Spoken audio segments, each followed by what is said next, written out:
Well, I think it's quite difficult to defend somebody who puts you in a position of saying we should put somebody else besides Americans first, especially when he's just given billions of dollars to bail out Argentina. I think first of all, it was a currency swap, which we made a profit on. Number two, it's quite easy for me to be perfectly comfortable with the President of the United States, who's presiding over a broad coalition that does have disparate views. The previous administration, you couldn't sit here and tell me who the hell was in charge. I know who's in charge. You're right, of this and I'm not going to defend it. I'm not sitting here to defend that. So I don't have Trump derangement syndrome. So all I'm saying is if you had somebody else saying the exact same thing, would you make the same argument? In today's video, Madeline Somerville goes head-to-head with Scott Jennings on CNN's Newsnight with Abby Phillip, and things get heated fast. The debate centers on Donald Trump's chaotic and contradictory stance on H-1B visas. Somerville exposes the hypocrisy. Trump insists he's protecting American jobs, while also admitting the U.S. lacks skilled workers, a direct clash in his own message. Jennings jumps in to defend the confusion, but the inconsistencies in Trump's immigration position, from workforce shortages to political flip-flopping, become impossible to hide. Watch how Madeline Somerville dismantles Scott Jennings' arguments in real time. There are a lot of things happening there, including a huge rift actually within the Republican coalition on this issue. But that's that piece where he says, no, you don't. You don't have the talent, in response to her question. I mean, this is yet another circumstance where the president seems to be having a very difficult time defending his own policies here. And I am someone who's generally in favor of more immigration, who's been very in favor of these H-1B visas, which have been indispensable to the tech industry. It would be great if he had the ability to articulate why these are a good idea right now, why these don't necessarily crowd out American applicants for these jobs, people who want to go seek a higher education in the United States, visiting from abroad, being able to attract the best possible talent from around the world and bring them to American universities to steep them in our culture. Lots of them stay, lots of them create more jobs. This is not a bad policy. It has been a remarkable success story for the United States. Although there are cheaters in the system, that's true, and that should definitely be addressed. But to Camille's point, Trump did not articulate anything even close to that in that soundbite. No, and it's fascinating because although I completely agree with what you said, I thought it was kind of shocking that he just said, no, you don't. Who is the you you're referring to? The United States? He's referring to the United States as some other entity, as though he's not the president of the United States. The United States doesn't have talented workers. First of all, I agree there are not enough workers here in the United States to be able to do all those jobs. But the president of the United States just said that you, the United States people, don't have enough good, talented people in your country. I'm shocked that if Barack Obama or Joe Biden or any Democrat said that, every Republican conservative would be outraged by that. That just one line. It's the first time I've heard that. It just struck me as being very unusual for any president to say something like that. If Joe Biden had said that, it would be, more evidence in your column that he was unfit. I think Look, he was having a debate with a hardliner about immigration. She fervently believes that we shouldn't have any of this kind of immigration. Trump is in an interesting spot, as you pointed out, with the coalition. He does have people in the party who believe what Laura believes, which is this should be cut off. We shouldn't be doing any immigration of any kind, that's how you drive up wages for workers. That's a big chunk of it. He also has this interesting tech part of his coalition. They like the H-1B visa program. And then he's also got the agriculture piece of his coalition, which has other immigration issues. It's a delicate thing. He's got a broad coalition with really, really disparate views. I will point out he did sign an executive order earlier this year. I think it's a $100,000 application fee now for an H-1B visa. So they did move towards making it harder to get one. I think they would argue that makes it harder to cheat on it. If you're serious, you're going to pay us this kind of an application fee. But obviously he believes there's something to be gained in the United States by finding talented people, maybe with specialized skills, and bringing them here. That he may not be in full agreement with all of his coalition, but he'll get some support on that out of tech and out of other industries. The exchange between Camille Foster, Keith Boykin, and Scott Jennings exposes how the entire conversation around immigration and skilled labor in America has been twisted by politics rather than facts. And honestly, Camille and Keith are absolutely right. It's ridiculous for any U.S. president, especially one running on America First, to suggest that America doesn't have enough talented people. That's not leadership, that's an insult to the American workforce. The truth is, the U.S. has plenty of skilled workers. The real issue is access, investment, and years of underfunding.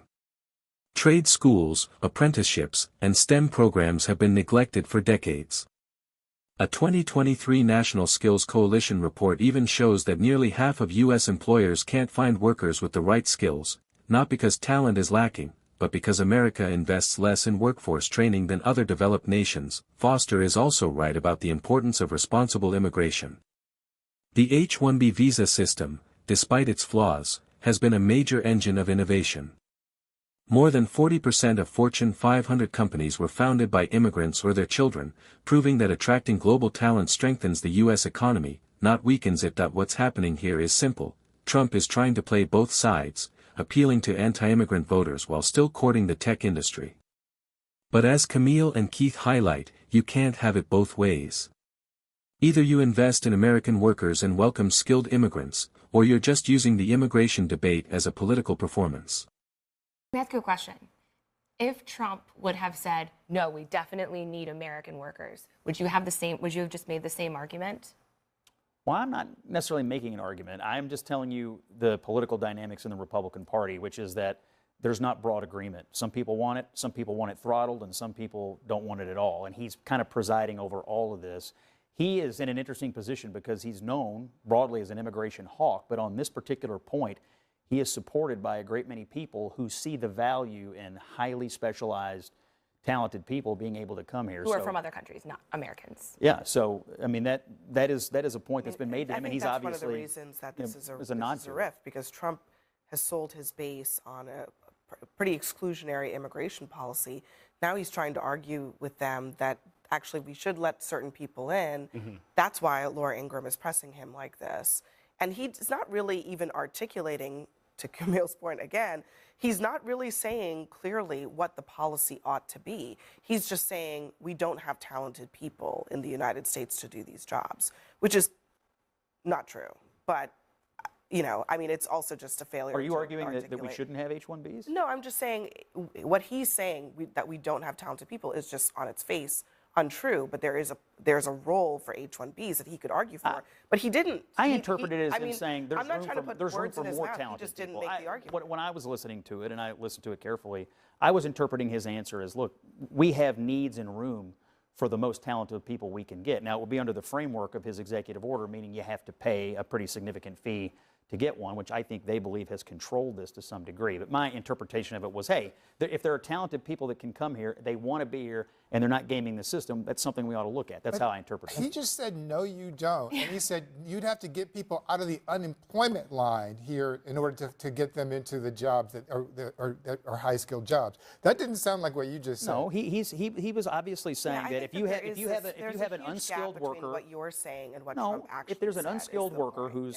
unemployed versus a highly trained or highly educated, engineer, physicist, those are two different kinds of people who would be taking two different kinds of jobs. What he said is objectively true. You couldn't pluck anyone off the street and put them in a high-tech, highly specialized, high-trained area in that moment. Maybe you could train them over time, but if you have someone that's already trained that wants to pay $100,000 to come here and you could do it, why wouldn't you? And for the skilled type workers, he does advocate for apprenticeship programs, right? That's the cornerstone of trying to train the American worker to do the jobs in the American factories as the manufacturing base starts to grow. What makes this exchange between Madeline Summerville, Abby Phillip, and Scott Jennings so revealing is how clearly it exposes the ongoing contradictions at the core of Donald Trump's immigration stance, and really, the broader GOP message on the economy. Madeline and Abby are absolutely correct to call out Trump's claim that America doesn't have talented people. It's not just wrong, it's insulting to millions of highly skilled American workers. The United States consistently produces world-class engineers, developers, scientists, and innovators. Talent isn't the issue, the real problem is the lack of investment in education, training programs, and competitive wages. And in the tech sector especially, the picture becomes even clearer. Plenty of qualified Americans can do these jobs, but corporations often choose H-1B workers because they're cheaper and easier to control due to visa restrictions. Even the Department of Labor has documented widespread wage suppression in these visa programs. So when Trump frames this as a talent shortage, what's actually happening is that big companies prefer lower-cost labor, not that the U.S. lacks skilled people. Madeline and Abby also highlight a major hypocrisy. Trump built an entire political brand on harsh anti-immigration rhetoric, demonizing migrants, chanting, "Build the wall," and pushing America first. Yet here he is defending a visa system that largely benefits big business while doing little to strengthen or uplift the American workforce. That's not patriotism, it's corporate favoritism dressed up as nationalism. So when Scott Jennings tries to spin Trump's comments into something reasonable, the argument collapses. The truth is simple: America doesn't lack talent, it lacks leaders willing to invest in that talent. This sucks for you guys, because Trump has put you in a very difficult position. Because, as my colleagues have said here, right, if Joe Biden or any other Democrat would have said this, you'd be like, that's ridiculous. I don't know you very well, but I can assure you that the condition of Donald Trump being the president versus Joe Biden in no way, shape, or form sucks for me or Jim. I think it's quite difficult to defend somebody who puts you in a position of saying we should put somebody else besides Americans first, especially when he's just given billions of dollars to bail out Argentina. First of all, it was a currency swap, which we made a profit on. Number two, it's quite easy for me to be perfectly comfortable with the President of the United States, who's presiding over a broad coalition that does have disparate views.